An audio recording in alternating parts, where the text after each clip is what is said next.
Cool. Welcome back, everybody. Thanks for joining in to this episode of The Code. Again, I'm your host, Dr. Andrew Fix from Physio Room, your one-stop shop for rehab, performance, and recovery. I'm excited on this episode to get into a topic that's near and dear to me. I haven't done it in a while due to personal injuries, but I love running. Becki Lynn Bauer is our guest today on the show, and we're going to talk about her journey with running, ultra marathons, and all things about that. So, Becki Lynn, thanks so much for being here and joining me on this episode. Of course, it's great to be here. What I would love you to do for the listeners and for me, I know who you are, I know a bit about you, but I don't think I know a very extensive background about you. I'd love for you to share a little bit of like your background, where'd you come from, and how did you get into, this love for running and ultimately doing the types of races that you do now? Cool. Well, I'd love to share that. So getting into running, I definitely got into it junior high.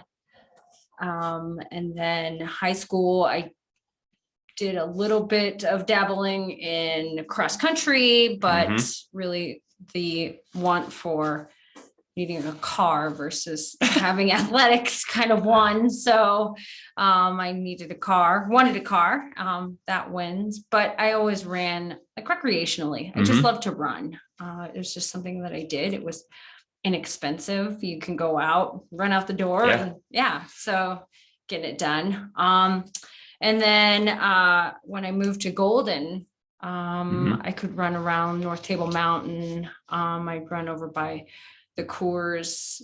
Sure. Yeah.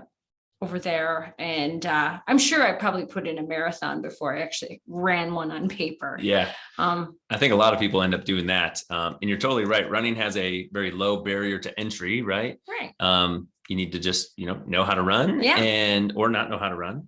For the most part, you just need a pair of shoes or something to protect your feet. You could run barefoot. A lot of people do that too. But yeah, it's an easy sport to get into. It's one of the most popular ones there is, especially out here in Colorado. Are you from here? Where are you from? Yes, from Colorado, originally from the Wheat Ridge area. Okay. So like north of Denver. You're one of the few natives. Yes, yes, I am a native. Places that I've lived in a lot of different places. A lot of people call themselves locals, but not here in Colorado. They're natives. They're natives. Right? You're not a local to Colorado. You're a native of of Colorado. But there's so many people like myself here that are not from here. So yeah, it's nice when you get to meet someone that is, because you know a lot more about what's going on than I do. Yeah. So, growing up in Colorado, I've always had trails out the back door, and I guess I never really accessed them before because I didn't really know about them. I just ran on the road. And then when I found the marathon bug, my friend asked me if I wanted to run the inaugural Kauai Marathon in 2009. And I'm like, yeah, please sign me up. So my first marathon was the Kauai Marathon in 2009, which was the inaugural. And I'd never been to Hawaii. Had really no idea what I was doing, maybe somewhat. Yeah. I didn't know what I was in for. That was a road race? Yes, it was.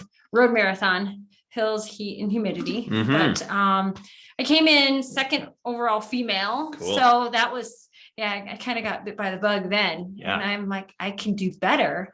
And so I went back the next year in 2010 and I won the Kauai Marathon for the females. That's awesome. That was awesome. That was really cool. Isn't it interesting how like whatever the activity is, if you're good at something, it usually for most people makes you want to keep doing it. Yes. At least that's how it's been for me. And it's funny here that I have the exact same experience, but the other way. If I do something like, let's take golf, for example, the first 1 or 2 times I ever played golf in my life, I really sucked at it. So then I pretty much have not really put any time investment into trying to get any better. I just focus on the other things that I'm really good at. Yes. Like running. So you ran the marathon in 2009, you ran the marathon in 2010, same one. Were there other marathons that you ran in that span too, or you just? No, not that I recall, but I definitely was kind of like, I'd heard of these longer races and there was an email about skirt sports, and skirt sports is they were based out of Boulder, Okay. and they did this article on chicks that they love, and they follow this woman named Jamie Donaldson. She's won Badwater, I think 3 times. Oh, wow. Like, how do you even run 100 miles or 100 plus, especially on a road? So I was fascinated, but I didn't know if I was crazy enough to go that venture. So, well, I know the answer. The answer is yes. Yes. You're crazy enough. And that's part of the reason that I wanted to talk to you on this show, because we want to talk to people that are kind of like pushing the bounds on like, just normal everyday life, right? People who are pushing their bodies, or people who, maybe work or, are involved in the health and wellness field and taking care of other people, like what we do here at Physio Room. But you've gotten into some ultra marathons, and last year you ended up running a race that was, I believe you've corrected me on this before, it wasn't 250 miles, it was 257 miles. Yes, it was. So, you found the bug for wanting to run marathons, and you started getting into that, found out you were good at it, and started to enjoy it more probably. How did that transition happen from running 26.2 miles to basically running 10 times that in a race last year? So like, what happened over that time span? So in 2012, I paced someone at Leadville 100 trail. And I was fascinated by Leadville all on its own. I'd read the book Born to Run. How do I do this? This is great. And I got the chance to pace someone. And then, do you remember how many miles of the race you paced? I think it's almost 20. Okay. 2022. Yep. In the dark. Yeah, in the dark. Yep. Up and down mountains. Yep. So that was great. That was a great intro. And I knew I wanted to do it. Cool. And so my friend that I paced, I'll call him Coach Ben, he was my friend, and he's like, I'll teach you how to run 100 miles. And he taught me how to get Leadville tough. And we trained, and I ran my first Leadville 100 in 2013. Cool. And then I ran Leadville again the next year, only I did the Leadman series. Oh yeah. And so the Leadman series is kind of crazy all on its own. Yeah. And I'm familiar with what the Leadman series is from now being out here in Colorado. We actually interviewed another one of our clients who has done the series a few times. He's done the Leadville 100 5 times. But for the people who maybe haven't heard that episode, will you explain what that is? So the Leadville 100 race, right? 100-mile trail run. The 100-mile trail run, that's the cherry on top. So that's the last of it. So the Leadman or Leadwoman series start, and they're all in Leadville. It starts in June. It's the trail marathon. Then in July, it's the 50-mile run or bike, or you can do both. Yep. I picked the run. And then the second weekend in August is the 100-mile bike ride, mountain bike. And you're qualifying yourself for each of these races. Then it's followed by the 10K after the awards of the mountain bike on Sunday. And then 7 days later is the 100-mile trail race. So just to make sure everybody who's listening to this is on the same page, you've got the marathon in June, you've got the 50-miler in July. And then in basically 8 days, right? Yes. Saturday, you've got the 100-mile mountain bike ride. The next day you have the 10K. And then the next weekend, you have the 100-mile cherry on top, as you call it, 100-mile trail run. What's the elevation at Leadville? It's like 10,000. 10,200. 10,200. And then that race goes from there up to what? 12,600. Okay. Which is Hope Pass. Yeah. So you go up and over Hope Pass, drop down into Winfield, and then you turn around and get to do it all over again in the reverse direction. It just sounds crazy to me. Being someone who, in my running career, I, ran, when did I start running? Probably middle school or something, when I started running organized track, cross country type of things. I remember I would go from middle school cross country practice to youth football practice that wasn't affiliated with the school system. It was like a separate league. So I'd go from cross country practice to football all through like middle school. And then I played the other sports. But then when I got into high school, I'm running track, playing a couple other sports. But generally speaking, I like to run shorter distances faster, right? The longest I've ever run in my life is 15 miles. And that was because we took a wrong turn on a trail. It was supposed to be 13 miles, ended up being 15. But all I've raced is a half marathon. So people that do this series or these other ultra marathon type races, I'm like, I can't even comprehend what that would be like, because I've only ever ran for like an hour and a half before. Right. And that was something that I needed to learn as well Mhm. when I was working with Ben, is he said, remember, that finish line isn't just, an hour and a half away anymore. Right. It's hours away. So really getting that mindset and that shift in my thought process. Oh, okay. So it's not like 3.5, 4 hours away. Now it's hours and hours. So how was that for you? Like kind of learning that, and, was the Leadville 100 the first ultra marathon that you ran? The first ultra marathon that I ran was Collegiate Peaks. Okay. So that was on my journey to my first Leadville. And that's held in Buena Vista County, at the Salida, like the Buena Vista Community Center. And it's like 25 out, and then you go back to the community center, and then you have to go in reverse. Okay. And my mind wanted to stop, of course, because you're coming into where the crowds are, and a lot of people are finishing. And you have to go back out and do it all over again. Yeah. So, I mean, that sounds like a very hard mental game to like put yourself through, of like, so how do you, I'm assuming there's a lot of conversations that are going on in your own head of like, what did you experience with that? Like going from, doing a race where, it's a half marathon, it's a marathon, it's a couple hours, to doing something that takes, the majority of the day, or past the length of a day, to do some of these races. Like, how did you get yourself to that point mentally, like able to do some of these races and just keep going one step after another for hours on end? Well, I have to say that I had to remind myself, one foot in front of the other, and forward movement is always movement. Don't go backwards. Quitting is not ever an option in my mind. I will say that when we hit the longest distance, I remember Ben looking back and saying, "You've hit the longest distance. We're at 30 miles now." And for me, there were some tears involved, especially closer to the finish.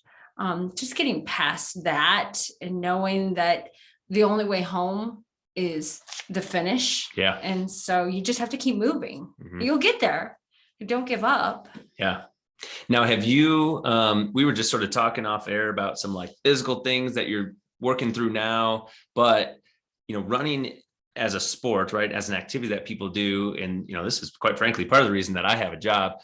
Running is one of the most highly injury activities with the highest rates of injury, right?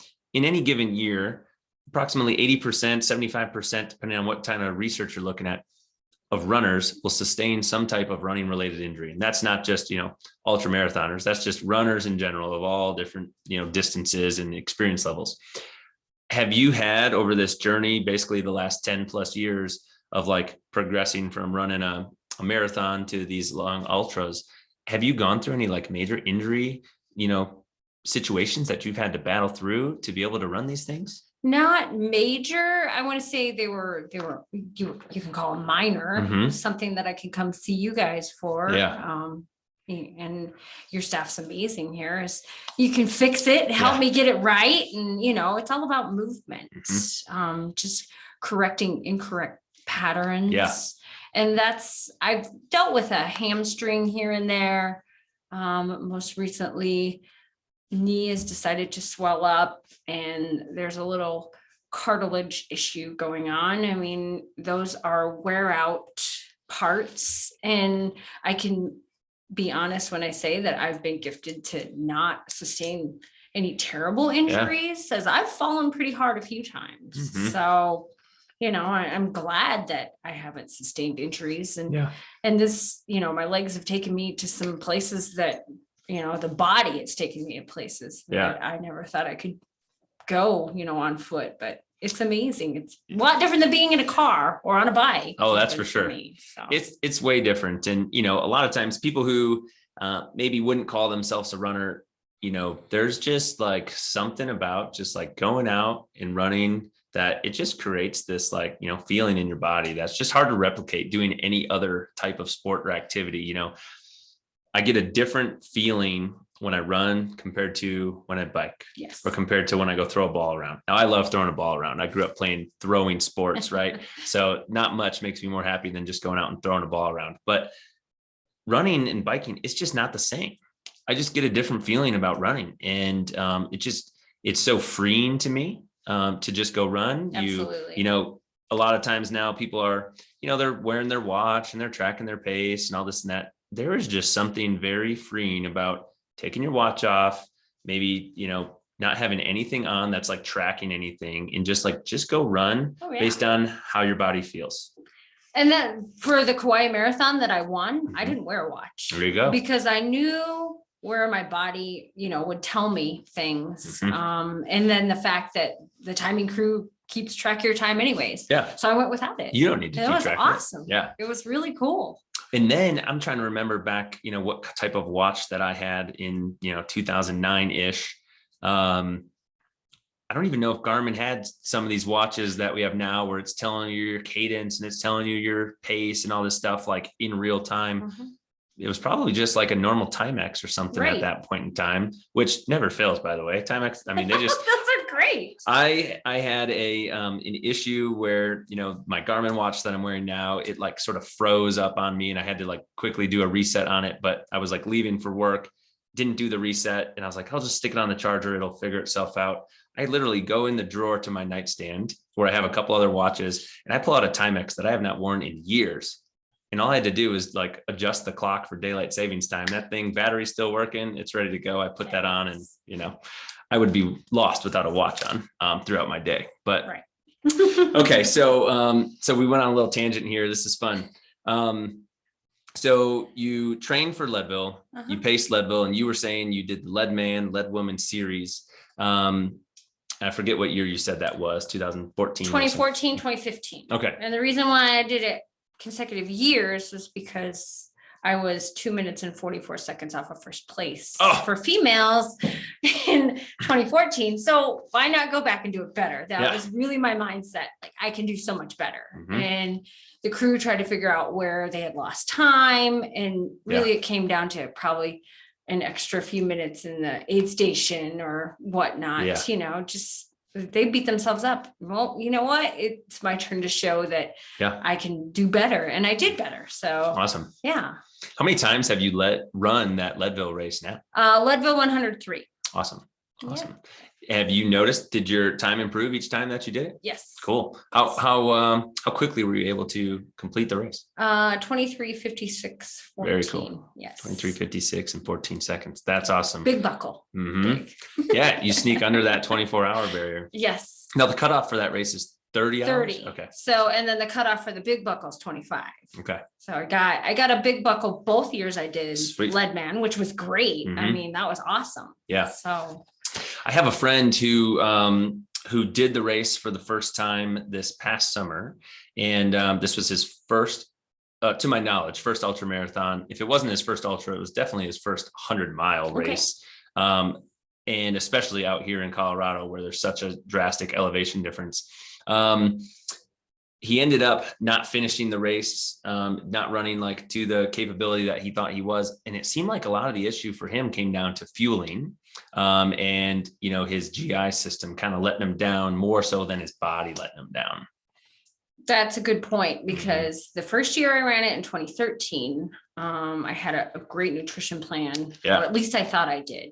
And then I found myself cheating myself. And then I was lying to the crew. So it does take a village to get you to the finish line. Yeah. And when you lie to your crew about what you ate and what you really didn't eat, it doesn't go over very well. And they can tell. So the crew ended up, and the pacers ended up chasing down a nutrition deficient person, being me. You turn into like a 2-year-old. I don't want it. Here, try this. Here, try this. I have something for you. It's called finishing. Now eat it. Eat it. What have you found, works for you, works for your body on some of these longer races? Like, what types of things are you taking in? How often are you taking them in? Like, what have you found is a plan that works for you? The plan that I found that worked for me was like 20-40. So every 20 seconds, every 20 minutes was hydrating, water, something, even just a few sips, great. And then every 40 minutes, it was hydration and some fuel. So I felt like that was such a key component. And really, like at the beginning of the race, you should really try to hone in on solids because you're not going to want those later. Everything's pretty nasty, like beyond 50. Let's just be honest. Yeah, I've heard that. Yeah. Things that you love, you probably aren't going to love. Yeah. And I don't do well with gels. It's just not my thing. Yeah. So I'm right there with you. Yeah. I've taken some, the ones that sit the best for me are the ones that have like less of the artificial stuff in them. Yes. There's some brands that are made out of like more applesauce base or chia seed types things. But even those, I don't love them. I was actually on a bike ride last weekend and it was about a 40-mile ride or something, but with the exception of, coffee with some milk and cream stuff in it and some collagen in it, I mostly went into that ride fairly fasted, however much calories were in that coffee with the collagen and stuff. So I had some protein in there, but what I was eating on the bike ride was little pieces of like sweet potato fries that my wife and I made at home. So, they're not like actually like fried. They're made in the air fryer, and then just whole dates. Yeah. I was eating the dates and that went over really well. Whole foods are great. Yeah. I found that that's where like I get my most nutrients out of, and I do my best. Yep. And then I'm not having to lie to the crew that I didn't eat something. Yeah. Yeah. And so funny you said like, I'm lying to the crew, but I'm really, who's that impacting? That's impacting you. Yeah. Right. That's not hurting them. It's not hurting them. I mean, it's hurting them because they want you to do well and they're there to support you. Right. But at the end of the day, it's not really hurting them. It's hurting you and your process to get to the finish line. Yep. So, the mindset that it sounds to me like that you're portraying here through this show is, going backwards is not an option. We got to keep moving forward, no matter how fast or how slow that is. We got to keep going forward. And you had talked about movement, like forward movement. It's just movement. We got to keep things moving. And, that's what we talk about. Movement is medicine, right? And, at the end of the day, if you're not moving, you're falling behind. Yeah. Type of thing. Absolutely. Right? And it really sounds like, if you're going to be successful in an event like this, you have to kind of have that mindset, right? That like, we're going forward. We know there are going to be obstacles that we have to overcome along the way. Everything's probably not going to go smoothly. Right. But that going into it, so that then when those barriers come up, you're able to tackle those and navigate those.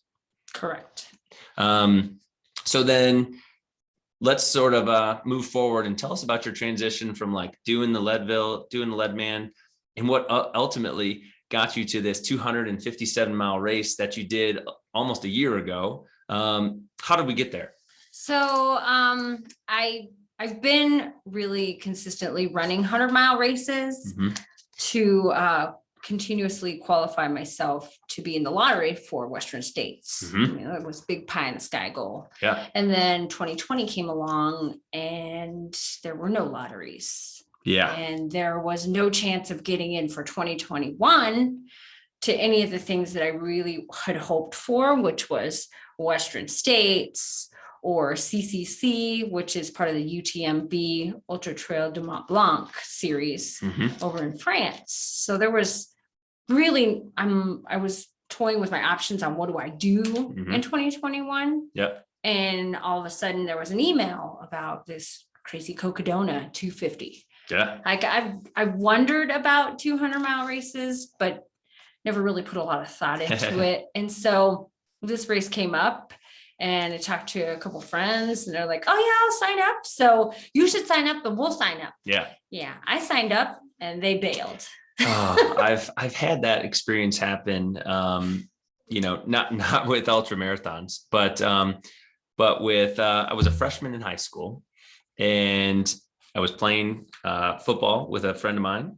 We're both on the football team. And then he's convincing me to go out for the wrestling team. Right. And we basically end up making a deal that if I think I might've shared this on another podcast episode. It's interesting. I go out for the wrestling team and the deal was if I wrestle, he's going to run track with me in the spring because I wanted to run track. Right on. So we're freshmen, we're 15, right? Yeah. What most freshmen do when they're like 15 and a half is you sign up for driver's education class so that you can get your license. And conveniently, driver's ed class for him was after school in the spring right during track season. So I wrestled. My buddy never ended up running track with me. But the moral of the story is it was great peer pressure because I continued to wrestle all throughout high school, and I don't regret going out for wrestling, but it's just like a funny story that I thought of when you said that. So you sign up for the race, your friends don't end up getting signed up for the race, and you end up running it by yourself. I do. And the funny thing is, the comment to me was, well, I didn't sign up. I said I would look at it. Oh, okay. But you'll need a pacer, I'm like, okay, I'll need a pacer. Yeah. Great. So I kind of put my chips in that basket and I'm like, well, cool. I'll have pacers and a crew. And I did hire a coach in 2020 when I ran the Never Summer 100K. Mm-hmm. And Never Summer 100K that's dicey. Like Nick Clark puts on a good race out there, the NAR runners. And it's Medicine Bow range up past Fort Collins. It's west of Fort Collins. Yeah. So it's pretty NAR, like, not gonna lie. But my point of talking about that race was when I hired the coach, I wanted to make it so that it was worth my time to hire a coach. Sure. Because I've been self-trained or self-coached for quite a long time. And I was good at making excuses and then kind of pushing training to another day. And then I was starting to see injuries crop out, just overuse, just exhausted. So when I did hire Coach Tom, and he's out of California, I asked him, I presented Cocodona with, well, what do you think about this? And he ran it by some other colleagues that he knows that have done adventure races or longer 200 plus races. Yeah. And this one was by far advertised as the longest foot race in North America. Oh, wow. And so I'm like, what do I have to lose? Let's do it. Yeah. It was the why not race. Like, why not? Let's go for it. Let's see how this goes. Yeah. And I remember getting a survey from the race asking if I was planning on being top 10, if I thought I was going to be top 10. And I ran it by him and I said, what do you think? He's like, no, what do you think? What do you think? And I said, well, I don't know. I've never done a 200-mile race. Yeah. And he's like, what are you capable of? And I said, I think I'm capable of it. He's like, then answer the question. Yeah. So I answered it yes. And I did come in 7th overall female for the race, which was pretty rad because again, like, this is all new territory, all uncharted. And I did lots of long hikes back to back with runs on weekends. During the week, I did a lot of on the ground training. So you live down here, generally in the Denver area, South Denver. Where were you doing some of these like training hikes and training runs? A lot of the training hikes and training runs we did just like the foothills. I really liked doing the Skyline Traverse, which is Boulder. And we did that like on our anniversary. Cool. So that was fun. Just always getting others involved because anybody can hike with me. I love having company. A lot of people are intimidated by me. Oh, you're too fast. Well, if I'm going to be fast, I'm going to do it on my own. Yeah. But I'm asking for company. So that I'm not going to leave you in the dust. Right. Yeah. So that was really like a majority of it was just done foothills and like close, like the bluffs over here. Yeah. You get some good legit like hill repeats. Yeah, definitely. A lot. That's what I did a lot of. Hill repeats. It's funny you say that. Like, sometimes people may not want to join you because they feel like they will hold you back type of thing. It's like, well, no, I'm asking you to, if you want to come with me or, keep me company, I'm not going to leave you behind. My wife and I have had that same conversation with a couple, local little 5Ks, 10Ks and things. Because generally speaking, she's not really one who enjoys running. I like to run. I like to go do these shorter races. She would rather just be in the gym. She'd rather do some cardio, but she's not really interested in running. It's just not what fuels her passion. But she will occasionally just like push herself outside of her comfort zone and say, I'm going to do this race too. I'm going to run this 5K. And I distinctly remember we were running this race in Kansas City. It's so for those of you that don't know or haven't been to Kansas City, every year they host the Big 12 basketball tournament there, college basketball conference tournament there. So there's a race that goes along with that right down there by the stadium. It's a 7K or was it a 7K? It was either I think it's a 7 or a 12K. Maybe it's a 5K or a 12K. maybe it's a 5 or a 12. It's a 5K and a 12K. So a 12K is like 7 something miles, right? So she decides she's going to run it with me. So we drive downtown from where our apartment was. We park, we're like, and I'm always taking it like way too seriously. I'm like doing a big thorough warm up. I'm like, I got my sweatpants on until 2 minutes before the race, keep my legs warm. And so we're running and we're just running together. And I'm like, we're just going to run at whatever pace you feel comfortable with. And so then we hit this like fork in the road where it's like the one sign is pointing you to, okay, if you're a 12K runner, go this way. If you run the 5K, go this way. So she's supposed to go left, right? And then she just decides, nope, I'm going with you. And this girl has not run, a mile in probably over a year. And she decides she's going to run the 7.5 or whatever a 12K is with me. And it was amazing. And we just ran together the whole time until the very end. She could tell I was kind of like chomping at the bit. I wanted to speed up a little bit, like that last like mile or half mile. And she was like, just go. And I'll see you at the finish line. But yeah, she ran that thing way faster than I thought she would because she had not run at all. Right. That's great. So it's just kind of funny. That's what reminded me of when you're like, yeah, I want people to join me. You don't have to go as fast as me. We'll just go at whatever speed. And yeah, it's about moving forward, not about going fast. Absolutely. So, okay. So you hire this coach, you're training, you're trying to estimate like, what am I going to be capable of in this race? You do the race, where is the Cocodona race anyway? So the Cocodona race starts just north of Phoenix. Mm-hmm. And then it's Rock Springs Cafe. Okay. And then you hit this Black Canyon Trail. Mm-hmm. I did go out in February for the Black Canyon 100K, which it's on that trail as well. Okay. And then it takes you beyond. And so you go, a lot of it's remote. Mm-hmm. And you start with the saguaro cactuses, and then all of a sudden everything changes and bushes, greenery. And the first aid station was, I want to say 12-ish, and then there wasn't another aid station for another 22 miles. So that was the longest stint. That's a gap. And it got dicey. That's where people were really falling apart. Interesting. And then you go into Crown King. So you hit a lot of these historic little towns along the way. And the end result is ending up in Flagstaff. So you run all the way to Flagstaff. Yeah. And being on your feet was pretty incredible. Like there were some sections that I didn't get to see because it was dark. Yep. That I would love to see in the daylight. We went through the Bradshaw Range. Yeah. And I really wanted to say that was the first night. And I felt like it was more like a goat trail than it was a running trail, because there were about 3 of us that stayed together. And I was so very grateful to have people with me. Sure. Because there were a lot of fences. There were animal fences that you had to learn how to put the wire on the bottom, and then you had to pull it across and put the wire on the top, because they don't want the cows coming through. Yeah. So yeah, that was interesting. Very interesting. So yeah, not just mental obstacles, but like real obstacles, fences that you have to get through. Yes. So how long did this race end up actually taking? I really wanted it to take 4 days or less, and it was 4 days, 8 hours. 4 days and 8 hours.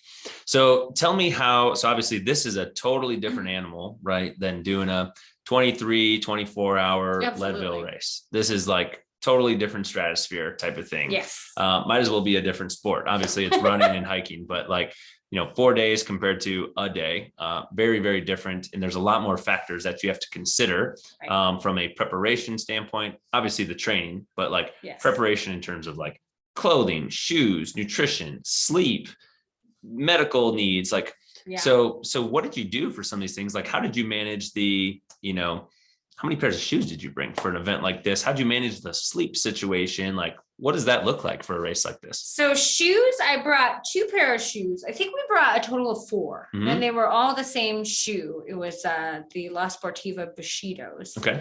And I loved the colors because they were the Love Potion colors. And so blue and pink, pretty rad. Yeah. I only ended up using 2 pairs. I swapped out 1 pair because I felt like my heel was just aching on both sides. And then my friend that joined me, Rachel, she helped me relace my shoes. Oh, sure. And the relacing was like a miracle. Yeah. My feet quit hurting. And so nice. the only real time I had to change them out was when they were hurting, because we had done some pavement, getting into Prescott, and then going through the water. Oh, sure. I think that was morning number 2. That was morning 2.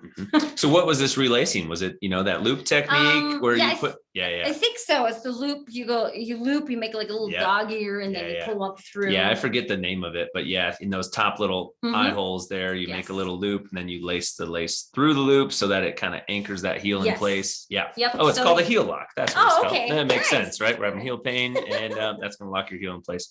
So yeah, if you've not tried that, look that up. Look up a heel lock. Life-changing. And I know a lot of people that do that, whether they're running ultras or not. Yeah. I know a lot of people that lace their shoes that way for running. Yes. So that was life-changing, first of all. And then being ready for like the elements, as far as when it was really hot. Yeah. And learning. Because this is in May in Arizona. Learning from other runners that have run like Badwater. Like Pam Reed was out there, and Pam Reed's like 60-ish years old, and she's run Badwater.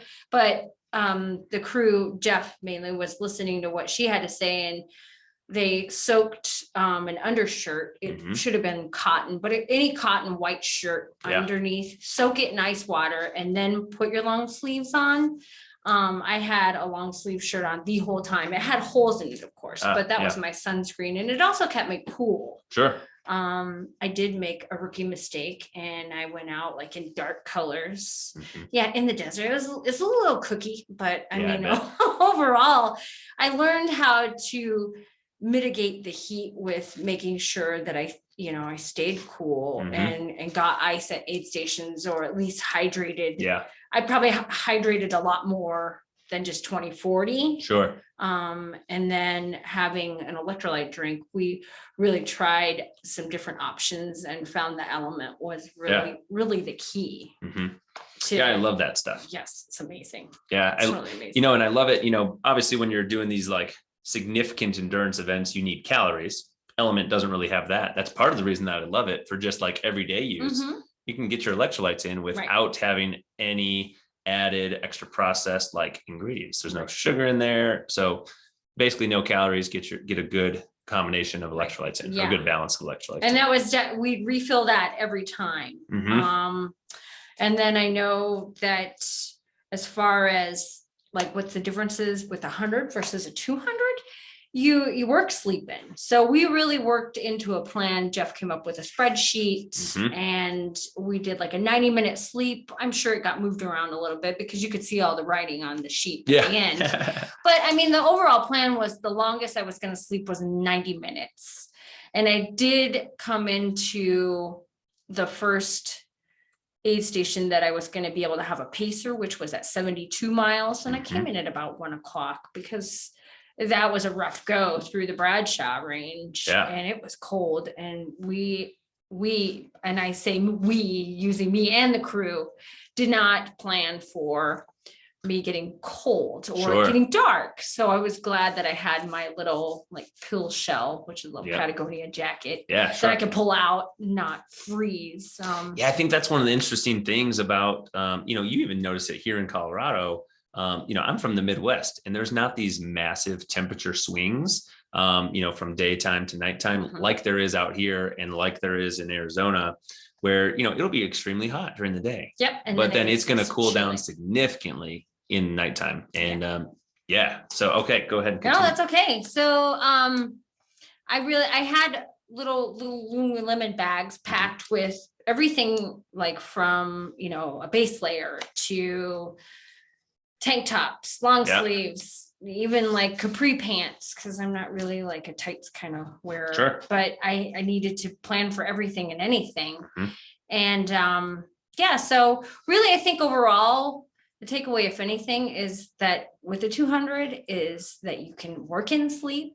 And I think overall I might have had like 7.5 hours, 8 hours sleep total within those 4 days. Which is crazy to me, right? Knowing how important sleep is to our function and all of this stuff. Now, what's the like time limit for this race? The time limit was 5 days, 120 hours. Okay. Yeah. So we did it in 103. Yeah. It's changed. Yeah. Because you have to factor in sleep, right? Because if you tried to do an event like this, I don't advise this. This isn't a challenge that I'm encouraging anyone listening to this to do. But if, you can't go 5 days without sleep, right? You have to get sleep. Otherwise, that's going to be extremely, huge detriment to your health. If you even would survive that, you have to get some sort of sleep during that time period. So yeah, you've got to work it in. So you said 90 minutes was about the longest sleep block that you had. Did you had that like kind of blocked out, like you were trying to sleep every so many miles, or did you just you didn't wing that, you had it planned, but did you have to fluctuate that a lot based on how the race was going? I did kind of fluctuate it. And thinking back to it now, I probably would have slept during the hottest part of the day and then ran after a nice little nap. Because I know that even Maggie Guterl that won the race, she didn't have much sleep. And so what you were saying, going back to don't try to do it without it, because your body will shut down. Your body shuts down at a certain point and it tells you, hey, white flag, I'm done right now. Right. So having sleep is definitely important. Yeah. Yeah. So that race was May of last year, May of 21. Yep. And we're sitting here in early April of 22. And your training, what's your training looking like now? Or I guess before we even answer that, how long did it take you to kind of like recover from an event like this race you did last year? I felt really good after it. Of course, there was the swelling part of it. My feet look like had little sausage toes, but I mean, overall, I had maybe one blister and it was at the end. Jeff did a really good job of caring for my feet because we learned that from a different race, what not to do. Yeah. So we just made sure to clean my feet a lot, coming out of it. I was tired. I felt like I struggled for a good month because my sleep was so off. When you try to sleep, everyone thought, well, you'll just sleep like a baby. No, because your mind is so ready to just get up and do it all over again because that's what we were doing. That was the pattern. Yeah. So well, we even know that from like a sleep hygiene standpoint of like, if I was there's an episode on this. If you haven't checked it out, go check out our Code to Sleep Hygiene episode. But there's, if you exercise too close to bedtime, that can impair your sleep quality or impair your ability to fall asleep. So yeah, if you're exercising constantly, running this race or hiking, and then you're not going to be able to just like, I'm just going to lay down and fall asleep in 10 minutes. That's just not the way that the body's really going to work. No. So it did take a little bit of time. I want to say a good month. Yeah, I believe was where it took that much time to get back into somewhat of a normal sleep pattern. Sure. So what types of things, coming out of that, so you're fairly recovered by the time like really summer's hitting here last year. What's next on the horizon for you, Becki? What types of things are you training for now? And what types of things do you, having done the races that you've done, like what's left on the bucket list for you? All right. Well, I like the bucket list. There you go. Yeah, that was fun. Since I worked so hard to try to get into Western states and it's all luck of the draw, you're in the lottery, but then you're in the lottery. Yeah. And I was essentially 7 years out and I got my name drawn this year for Western States 100 in 2022, Awesome. Which is June 25th. So that is what I am working towards. Right now I'm riding my bike and doing a lot of hiking and strength stuff, working on stuff that I can do. Because I did mention that I have a slight little cartilage thing going on. But we're going to get there and it's going to be great. So I love the way that you just kind of explain that. Obviously, it's frustrating. I'm dealing with a running related issue right now. I haven't run in 7 months because of Achilles issues that I've been dealing with for more than 7 years. And it's finally gotten to the point where I've decided there's more of a decision than like being forced to, hey, I need to do something about this so that I don't injure this further when I'm, playing pickup basketball with my kids one day or something, and I tear my Achilles. I want to prevent that. But it's frustrating when you have something that's preventing you from doing the training that you want to do. But what you still were able to like explain there is your mindset is still in the right place of like, this is still the goal that I have. I plan to accomplish it. And you're doing what's really, really important from like a rehab standpoint is you're still doing the things that you can do, right? You're doing things, you're not just, throwing your hands up in the air and saying, well, I guess I just better rest for a month and let this feel better. That's not the way that it works. That's not the way that the body works. And continuing to move forward and still do what you can without perpetuating the problem worse while you work to address the problem is exactly the way that I would handle it. And that's exactly what you should do. So for anyone listening that has anything bothering them, bed rest or laying around on the couch is not going to make it feel better.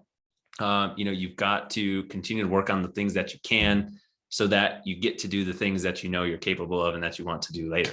So absolutely. So June 25th is that race you said, right? You've been working to get into this for a long time. So do you know the answer to this? How many people, put their name in the lottery for this race every year? And like, how many people actually get the opportunity to do it?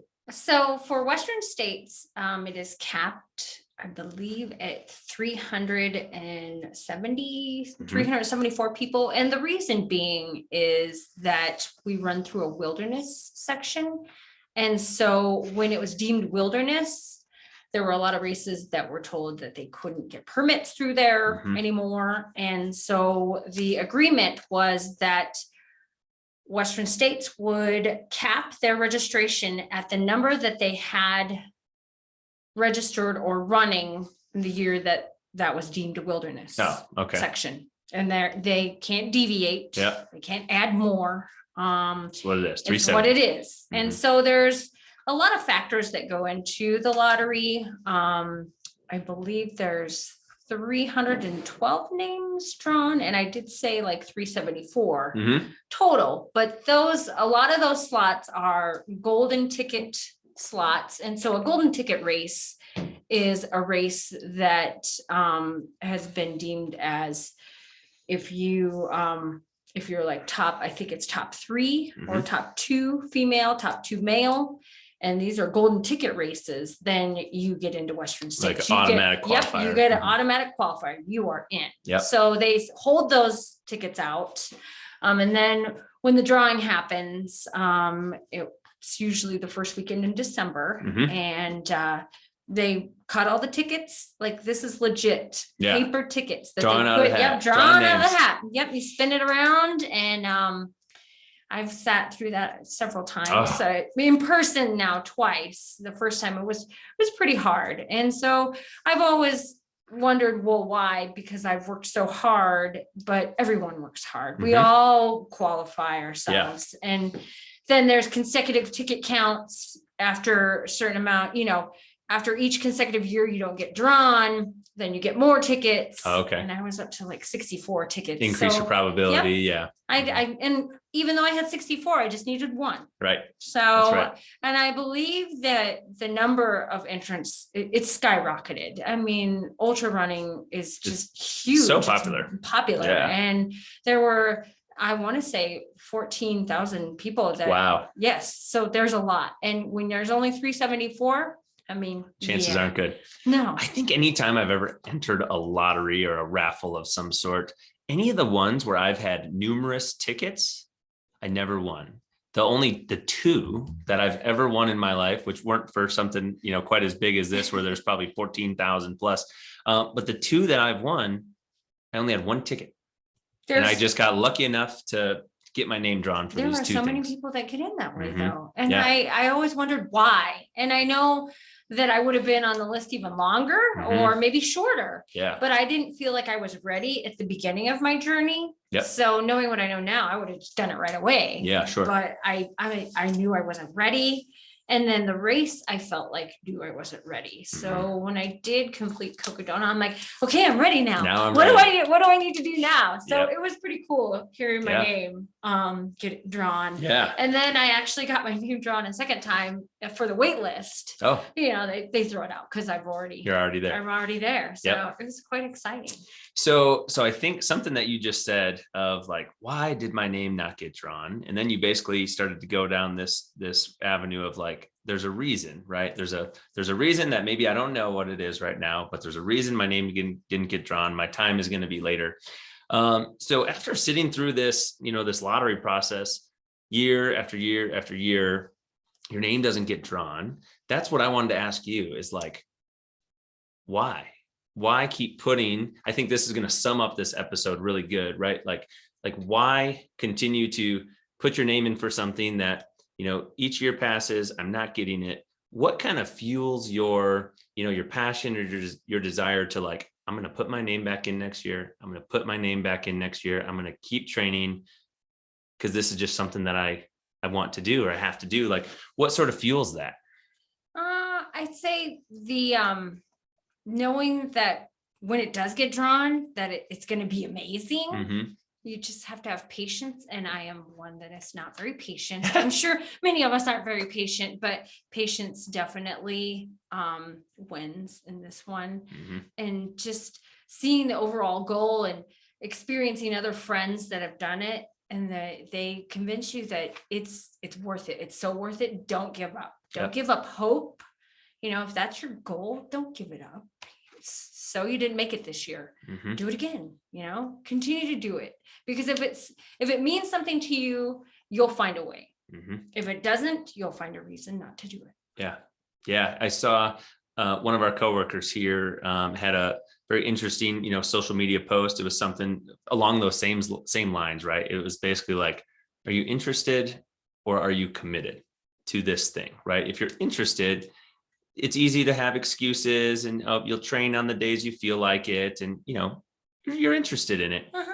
If you're committed, you're going to find a way. Yeah. You're going to find a way to do it. There's going to be barriers that present themselves and you're just going to navigate those because, this is what I'm committed to doing one way or another. So, anyone who has made it this far in this episode and is listening to this, no matter what your goal is, right? If it's something that means anything to you and you really want to accomplish this thing, then that's what you got to do, right? Commit yourself to that and know that there are going to be obstacles that present themselves along the way. And that's okay. They don't have to derail your plans. Just find a way around that, find a way through that or over that and make it to that goal, right? Right. Yeah. I mean, Leadville says it perfect. I commit, I won't quit. Mm-hmm. You dig deep. And then, you find something that you didn't know existed. Yeah. You're like, wow, that is incredible. Yeah. It might hurt. It's gonna hurt. I promise. Yeah. Everybody's probably feeling the same way at the mid to end. Yeah. But, just don't quit. Mm-hmm. I mean, it's easier said than done, but man, your mind will win the day if you let it. That's right. That's right. Or the opposite, right? Your mind will win the day if you let it. Your mind will lose the day if you let it. Yep. If you let it is the key, right? And you don't have to. I think that is like the perfect way to sum up and sort of end this episode. Becki, Lynn, if people want to like talk to you more about your running journey, your ultra marathon journey, if they want to join you on a hike or join you on a run, if they're local and listening to this, what is the best way for somebody who's listening to this episode get in contact with you? You can find me on Instagram. Mm-hmm. It's blynn262. So that's where you can find me on Instagram. You can find me at Becki Lynn on Facebook. If you want to outreach, it's BECKI mm-hmm. and then Lynn, LYNN. Outreach. I can talk running all day. I'd love to talk to you. I'd love to share stories. I think we could keep talking about this all day and it makes me want to just like throw my shoes on and go start running right now. But we'll save that for another conversation. Again, thank you so much, Becki Lynn, for coming in here and being on this episode of The Code, talking about ultra marathoning, the mindset and everything that goes along with that. Good luck to you in your race in June. coming up. What's that? 2 months from now, 2.5 months from now. Yep. We'll be keeping tabs on how that is going and how your journey to the race and during the race is going. And to all of you listening to this episode, we will catch you next time on The Code. Thank you so much. Thank you, Dr. Fix.